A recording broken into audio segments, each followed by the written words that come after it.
Hello, class. So today we're going to talk a little about the history of Deming. So again, I'm going to need you guys to take notes while I lecture. Again, it's going to be the same two options. You could take Cornell notes using the template that you can download, or you can take notes on your paper. Again, you're going to have to upload. Again, if you use the template, you're going to have to upload that file. And if you're using your own paper, you're going to have to scan it again with the scanner or your phone, or you could take a screenshot or take a picture. But again, your notes need to be uploaded to the assignment for this unit. So anyway, you can always pause throughout this lecture if you need extra time to write down notes. Um, so anyway, we're going to go ahead and get started. So the history of Deming, New Mexico. And you kind of see this is actually a picture of the courthouse. Actually, I think it's a painting.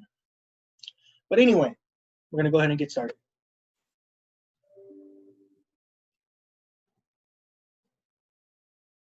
So Deming was founded in 1881. It was a prominent railroad town, and it was named after Miss Mary Deming Crocker. Again, she was the wife of Railroad Charles Crocker.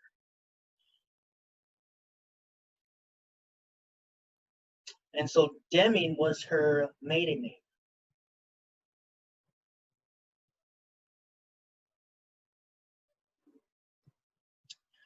Now, what made it possible for there to be a town here in Deming was the railroad industry.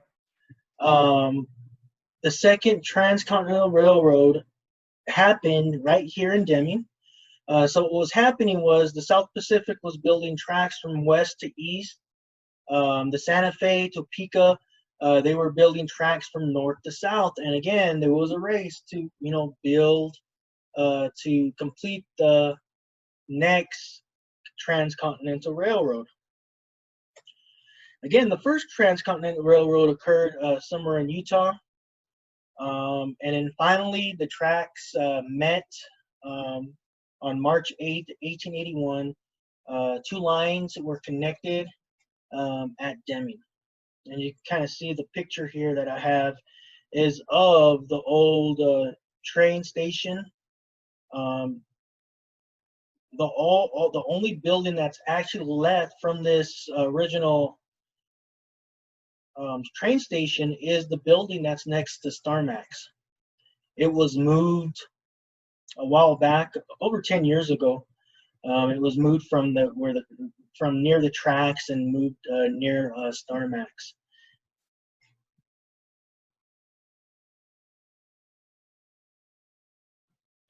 A few presidents passed through there.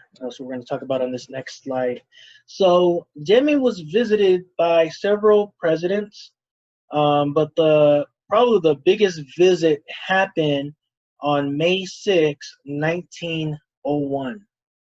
That is when President William McKinley visited Deming, and that's what this picture is depicting. At least 3,000 people showed up that day to see the president. Now, the president didn't, go and tour the town. It was right there at the train station. You can see it in the background there. Anyway, this photograph's actually in the museum. So if you ever go to the museum, will see this picture. But anyway, other presidents that have visited, President Hayes, Harrison, Roosevelt, Truman, and also President Grant.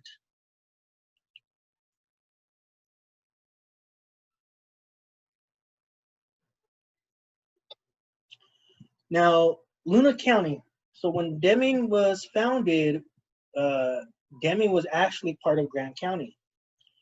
And so what today is Luna County was actually half of it was part of Donna Ana County. The other part was part of Grant County. Now, a rivalry between Deming and Silver occurred. Let's just be honest, people in Silver City and Deming, they just didn't like each other. Even way back then, 1885, they did not like each other. Even today, Deming and Silver, we just don't get along. But anyway, in 1901, Deming tried to get their own county, and it was a state politician from Valencia County named Solomon Luna who helped fight for Deming to actually get their own county, which is kind of interesting. I mean, he really wasn't our state politician, but he listened and he knew how important it was for Deming because again, Deming was growing. Deming deserved to have their own county. And so whenever Deming was granted their county, they decided to honor him by naming it the county after him. And that is why today our county is Luna, and the county seat is Deming.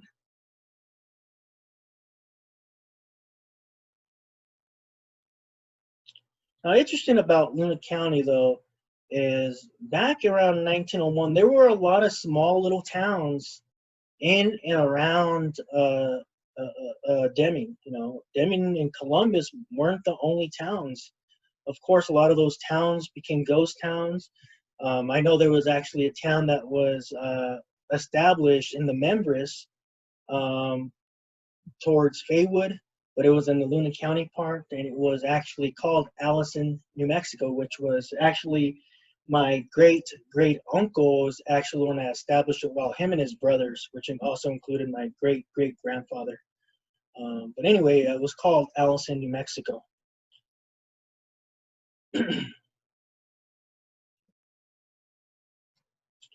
Of course, this picture right here is of Deming.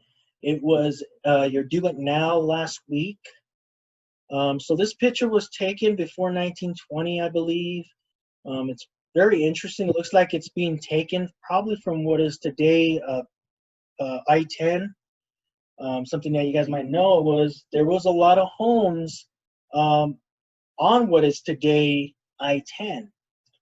Actually, my great grandparents, their home was actually right there on Cedar Street where I-10 is. Of course, when they built the interstate in there, they ended up buying all the land, buying all the homes and stuff, and so that happened. But anyway, you can actually see in the background, way back, you can actually see the courthouse. A lot of these buildings don't exist, like right here, this hotel right here. It does not exist. That's exactly where Burger King is today. This right here, this building right here still exists today. It's forget about it. Of course, this is where Arby's is, where they just built the Arby's.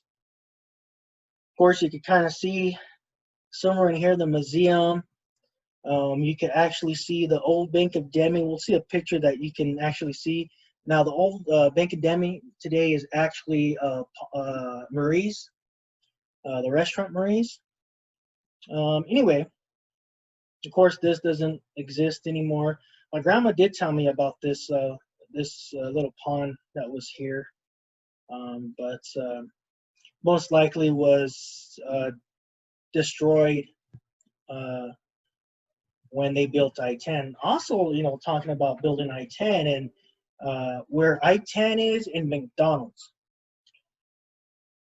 What was there before that was actually a Chinese cemetery.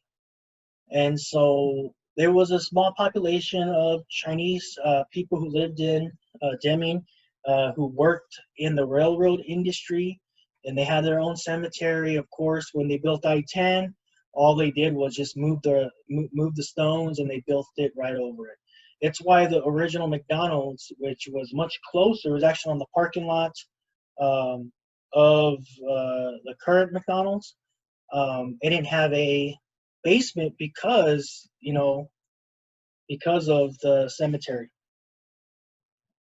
But it's kind of cool, this picture. You're kind of seeing vehicles, some people driving vehicles, some people driving covered wagons. My grandma, I remember she was telling me, she was born in 1928 and she was born in Mexico. But when she was 6 months, her family came to the U.S. and she was telling me how when she came, they brought her in a covered wagon. Here's another picture. This picture is actually facing on Pine Street going west. And you can see the bank building, this building right here. This building exists today. Of course, it does not look like this. It looks a lot different, but this is actually Marie's. A lot of these buildings exist today. This is the gallery, the art gallery here. Of course, I believe this building exists still today as well. This is the security finance, the loan place, I believe. But anyway, this is Deming. You can see no roads back then, just dirt, pretty much.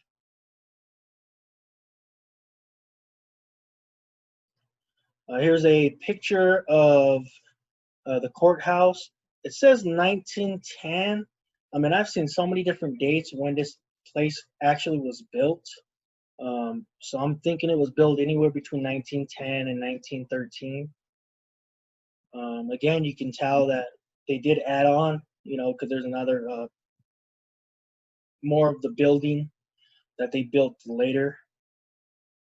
Of course, the clock hasn't been working for years, but I believe they've found someone who can fix it, and so we might, for the first time in a long time, the clock actually might be working. Anyway, we're going to talk about some of the schools. So the first school built here in Deming was Central Elementary School. It was built and opened up in 1891. And I've heard kind of rumors that it wasn't built very good, that they said that, you know, when it got really bad winds, the building actually kind of shook. But anyway, Central Elementary School is actually where the white students attended. So before 1912, Mexican children didn't attend school at all. It wouldn't be until New Mexico wrote the Constitution, the state constitution in 1910, that gave Mexicans and Spanish speakers equal education. And we'll talk about that whenever we talk about the state constitution. But anyway, this school was actually built on the same site as Smith School. Was actually built on the playground. And you can kind of see the trees in the front. While they say if you actually go into the basement of Smith School, you'll actually see the roots of these trees. Anyway, that was Central Elementary School. It was the school where white children attended. Now, Lowell School, it was built in 1914, so 2 years after the New Mexico became a state. And it was built to, again, its purpose was to serve Mexican children. Again, it opened in 1914, and it was opened until 1947. Again, this building still exists. So on Pearl Street, the park that's in the middle of the two roads there, kind of close to Bell School, and this red brick building is still there. But you think about it, there was over 200, nearly 300 students in that school, and it's a small school.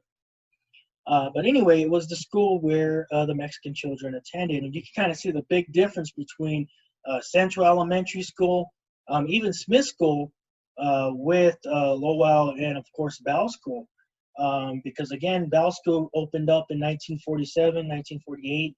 Again, Bell School was for the Mexican children. Smith School was for the white children. I've heard stories from my grandmother's brothers who told me that they had friends who would walk all the way uh, from where Smith School is, because they lived near Smith School, but because they weren't white, they had to go to Bell School, so they had to walk all the way from where Smith School is all the way to Bell School. But anyway, this school exists today. And this is a picture from 1918 showing some of the students at this school. This girl right here, she's actually my great-grandmother.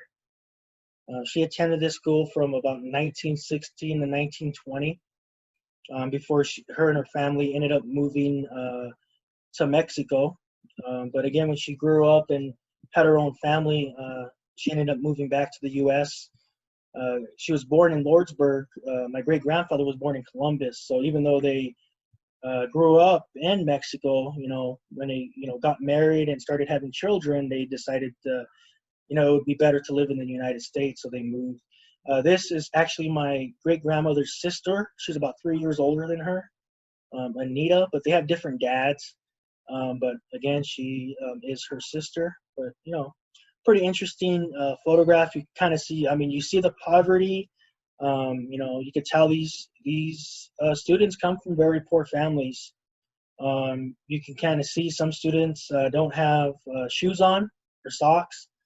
Not sure if it's because their families couldn't afford shoes or if they just didn't like wearing shoes. But anyway, you see some of them smiling, some of them not.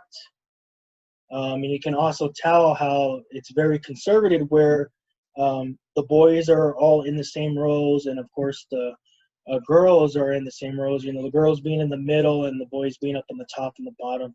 And of course their one teacher who I believe she taught all the students, K through 12 pretty much. Something I can remember looking when I was working at Deming High School was some of the early graduates of Deming High School. And one thing I noticed, there were no Mexicans in those pictures. And a big reason for that is a lot of times Mexican children would drop out. They would only go up to maybe second, third grade. Some made it to sixth grade, but you never saw them go past that. You didn't start to see that more until maybe the late 40s, 1950s. Of course, the segregation of white and Mexican children stopped completely towards the end of the 50s and 60s. But just know that, that did happen here in Deming. There was a lot of racism here in Deming. A lot of the stories, a lot of Mexican families, who had families in the late 40s and the 50s, made a tough decision that, I'm not going to teach my children Spanish because I don't want them to be discriminated against. I don't want them to experience racism, think that, they might have more of a future if they only spoke English. So, a lot of times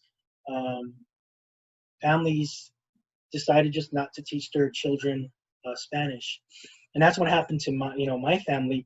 Was my grandparents experienced so much racism that they were just like, we're not going to teach them Spanish. My dad learned Spanish when he was in high school. All my grandparents spoke Spanish. My mom didn't speak Spanish. Of course, we didn't learn it. But again, a lot of people who are Mexican descent, whose ancestry came from Mexico, don't speak Spanish. And a big reason is because of this discrimination and racism that happened back in the 30s, 40s, and 50s. This is the original Deming High School. It was built in 1912. It's actually built on the same site as the junior high. I believe you guys were the last class in this school, in the junior high. But again, let me see if I can. That's what it looked like at one time. Again, in 42, they ended up adding the junior high part, the two-story part, which was connected to the original high school. So this right here was built in 1942. This was built in 1912. and it served as the high school as well as an elementary school, I believe. But anyway, they built the old high school, the one before the new one that was just built. They built that one in the 50s, the Deming High School that I attended.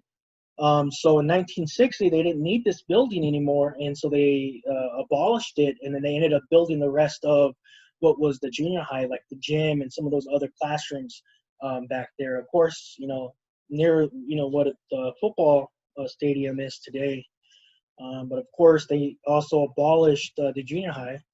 And again, you guys being that last class, and sadly, you guys didn't get to have classes up on that second floor. I actually had all my 7th grade classes up there. They say it was haunted. Um, you know, I believe it. I know the old high school, not this high school, but the high school before the new one that they just built was haunted, because I actually experienced a couple of crazy things that happened in my old classroom. My clock going crazy, and I also heard a voice one Sunday afternoon. I was in my classroom getting some work done, and I heard a woman's voice tell me to leave. But anyway, go ahead and move on to the next slide. Again, a big fire occurred, I believe 1917, 1918. I believe there was 2 fires that occurred, but this is one of them. This were buildings. You guys know where Budget Tire is, across the street from the gallery, the art gallery, and then part of it is also the parking lot for Walgreens. Actually, it used to be the old movie theater. But anyway, but before all of that, it was Cody Theater. It was called Cody Theater, and it went up in flames in 1917, 1918. If you actually look at it closely, it kind of resembles, kind of like Pepper's, the entrance part, which I always thought it was pretty interesting. But anyway, there was actually soldiers from Camp Cody. Again, we'll talk a little bit about Camp Cody later. That helped put the fire out. You could kind of see the soldiers right there in the streets with the hose and trying to put it out and stuff. But again, all the buildings were burnt to the ground. Again, this is just one of 2 big fires that occurred in Deming before 1920. Here's a picture. I believe this is from the 50s. You can kind of see it's a Baker Hotel. That all these buildings right here exist today. Just just a little interesting picture here of Deming looking west. Now, something before there was interstates.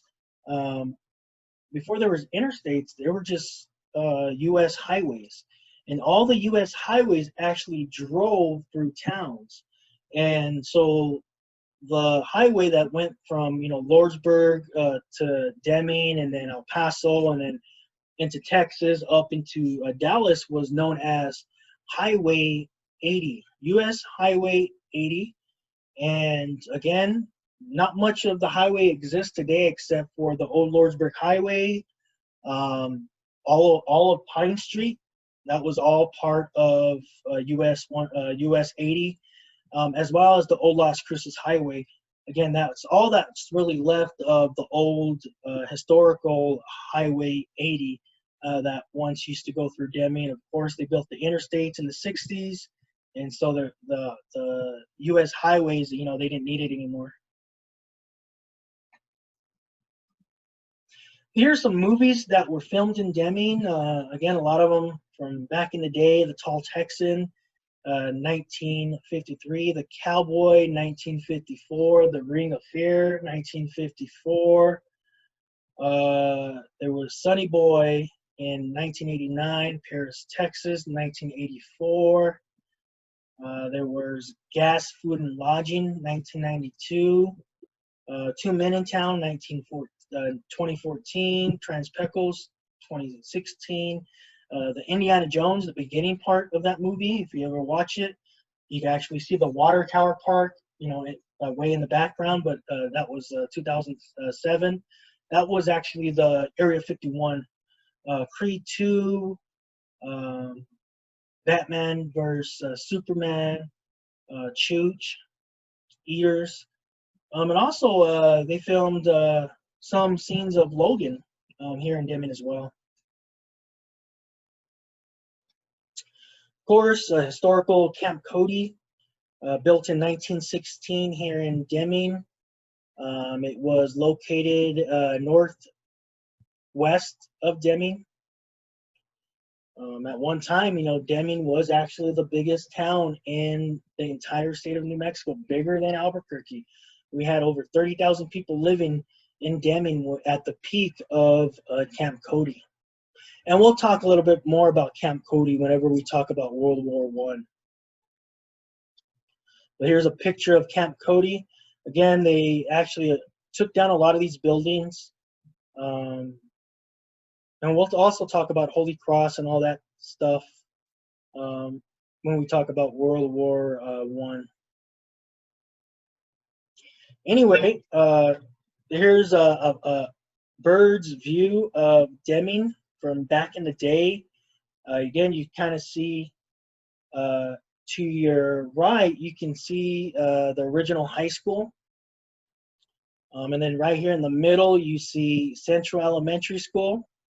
And of course, to the left, you see the courthouse. And of course, all around it, you just see a bunch of houses. Again, you can see that Deming's a small town. Actually, I mean, if you look north of this picture that, where it's being taken, there's a lot more homes there as well. But you can kind of see that a lot of places where there are homes today and places today, it's a lot more houses, more people. Deming, been growing since it began. One thing though they thought was Deming was going to become the new Chicago. That's what was the plan. But I think the people got comfortable with it being a small town, and so the citizens prevented it from becoming too big. Because Deming could have actually been as big as Las Cruces, as big as what Rio Rancho is today. But again, the people decided to keep it small. I mean, I can even remember in the 90s, Walmart trying to come into Deming, and the people in Deming were like, no. The only thing we had was the Kmart. Now, interesting, where you guys are actually going to have class at, or the members learning center was actually the original Kmart. Again, it was the original Kmart before they built the Super Kmart, which is near Walmart. But of course, after they moved out of the old Kmart, they made it into the learning center for the college. But anyway, that is the history of Deming. Again, tomorrow, you guys will read a couple of stories, some very interesting stories. One of them is about Santiago McKin, who was kidnapped by Geronimo in 1885. It's kind of a story that's been very popular, but it's also popular among my family because Santiago McKin's older sister is my great aunt, because she married into the Allison family back in the day. But anyway, another story is a story between two teachers dueling right in front of the original post office. That's another story that you guys will read about. And of course, you'll read about Fort Cummings, which was built near Cooks Peak back in the 1850s, 1860s. But anyway, again, make sure you guys finish your notes, upload them, okay? And then please complete the assignments. You will have a quiz on this PowerPoint tomorrow.